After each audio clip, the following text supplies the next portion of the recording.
Welcome everyone, we're at the Red Bull Ring doing a track guide here today in the latest gen Porsche 911 GT3 R. I've mostly been doing iRacing for a good while now, so it took me a while to get used to ACC's braking again, which is very different.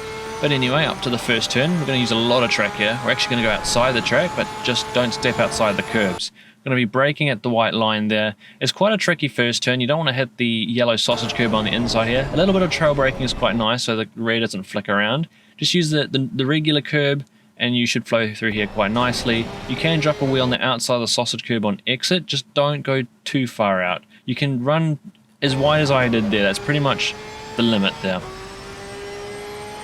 And coming up the back straight, we just want to take the straightest line possible and then bring the car all the way to the left around this curve. We want to step outside the track again, just not outside the curbs. And here we're going to brake a little bit before the white line. In some cars you might have to brake a little earlier, maybe a little later. But we're going to trail brake here down the first gear. We want to come quite tight, don't hit the yellow sausage curb because that'll wreck your stability.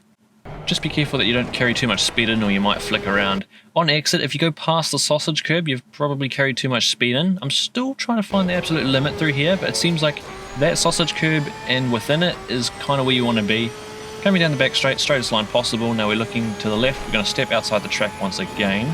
And then here we want to brake a little earlier before that white line. You can get thrown really deep into the turn if you brake too late, so just make sure you don't carry too much speed in. Down to first gear, we're going to use this inside curb to help rotate. Trail brake, just try pull the front end in a little bit. And then slowly bring on the throttle. You don't want to step onto that sand because that'll slow you down a lot. I did actually catch the grass on the inside of that previous turn, so maybe it took me a little bit wide, I lost a little bit of time there. Back on the outside of the track here, we're going to line it up and brake at this white line or fractionally after. We're going to drop a couple gears, and here we want to be very careful. So we're going to try and get on the inside curb to help rotate us, but we're going to be very careful on the throttle so that we don't oversteer because it's very easy to snap. So we're just going to bring on the throttle, bring it all the way to the outside, don't touch the sand again. Here is a very tricky turn, especially in the Porsche because it's quite loose. But in that off-road, or on the road that from the right there, we're going to brake in the middle of it, and then again bring the car towards the curb on the inside. Slowly pick up that throttle again. We don't want to get that snap oversteer. I almost did there. And again, carrying our speed to the outside, don't touch the sand, you know that slows you down. But you can use all the blue there, which is quite nice, and then bring the car out to the outside. Here we don't want to go all the way outside the track. I don't think it's necessary, but we can open our line up a little bit, brake before this white line, just a little bit before it, brake quite hard but quite short, then down to third gear, use this inside curb, coast over the curb, and only when you know you're going to make it, you can start bringing on the throttle again. You don't want to run wide here and ruin your lap and invalidate it by touching the red paint there. You can run all the way out to the blue. But for this last turn, you want to come back towards the white stripe line there. If you brake and you're still in the blue, you're going to bottom out and it's going to ruin your turn. So make sure you brake on that white strip. As you see, I'm coming across a little bit, and brake before the red paint ends. For the last turn, you can cut quite a lot over this yellow curb here. You can cut quite a lot of the turn actually, but be careful, don't carry too much speed or you'll just understeer straight into the red paint. Again, like the previous turn, you can't go out into the red paint or you'll invalidate your lap. Carry your speed all the way out to the blue, going towards the line. That was a decent lap, I thought, 127.9. Definitely a bit more speed and a bit more lap time to be made there, but I'll go through another lap without all the talking so you can see it without all the pauses, and I'll come back after this for a little pit entry guide, so I'll see you very shortly.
And now with that lap done, we can look at the pit entry. So this could be a little bit different depending on what you're doing. If you're doing a league, maybe you have some stricter rules, but in the pit entry there's this white line, and for this particular tutorial I'm going to follow that white line. So just after the 100 board you'll see I start turning. I'm going to brake a little bit before that white line starts, the dividing line, and we're going to try to stay within that line. We're going to brake quite early, just carry our speed through here, don't get too heavy on the throttle so you don't oversteer. And then right where this little grass line is, I want to just brake a little bit to make sure we make the turn, and then try keep a nice tight line on the inside there, and then we can run wide on the exit because this grassy area is actually a hard surface, so we have grip there. And then just after this little kink here on the track, we're going to brake. As soon as the track's straight, we're going to start braking and then go down to first gear, hit the pit limiter, and that should be bang on 50 at the line. So I hope that helps you out, and thank you for watching my guide. I believe there might only be one more guide left to make in ACC's lifetime, and that might be the Nordschleifer, so keep an eye out for that in a couple months. That's going to be a hard one to make, but yeah, thank you for watching and catch you guys soon.